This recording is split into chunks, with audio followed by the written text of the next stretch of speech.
ચાલો જાણીએ આપણા લોકલાડીલા સરદાર વલ્લભભાઈ પટેલ વિશે. લેખક શ્રી મુકુલભાઈ કલારથી. આપ સાંભળી રહ્યા છો શાબ્દીના સ્વરમાં. ગાંધીજી સેનાપતિ, સરદાર ઉપસેનાપતિ. સને 1917ના ચોમાસામાં ખેડા જિલ્લામાં અતિવૃષ્ટિ થઈ. બધું વાવેતર ધોવાઈ ગયું.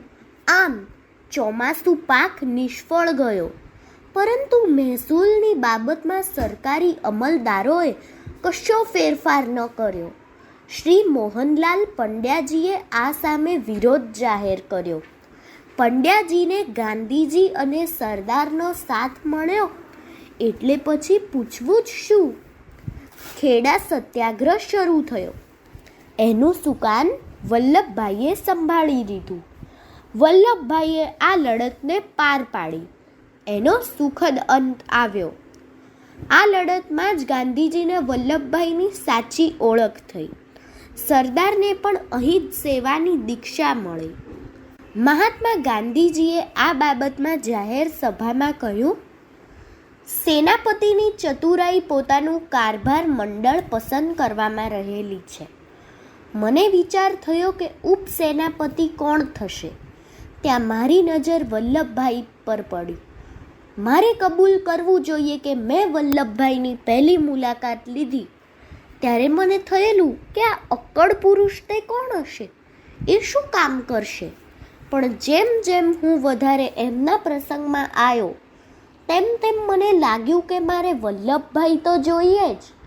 વલ્લભભાઈએ પણ માન્યું કે જબરી વકીલાત ચાલે છે. મ્યુનિસિપાલિટીમાં ભારે કામ કરું છું, તેથી પણ ભારે કામ આ છે. ધંધો આજે છે પણ કાલે ન હોય. પૈસા કાલે ઉડી જાય. વારસદારો તે ઉડાવી દે માટે પૈસા કરતાં ઊંચો વારસો એમને માટે મૂકી જાઓ. આવા વિચારોથી એમણે ઝંપલાવ્યું. વલ્લભભાઈ મને ના મળ્યા હોત તો જે કામ થયું છે તે ન જ થાત એટલો બધો શુભ અનુભવ મને એ ભાઈથી થયો છે. એ સભામાં સરદારે જે જવાબ આપ્યો એ પરથી સરદારના દિલમાં ગાંધીજી માટે કેવો પૂજ્યભાવ હતો એ જણાય છે. હિન્દુસ્તાનના દેવતાઓ અને મહાત્માઓનો રિવાજ છે કે પોતાને અપાયેલી પ્રસાદી તેઓ પોતે લેતા નથી પણ પોતાના પૂજારીઓને આપી દે છે.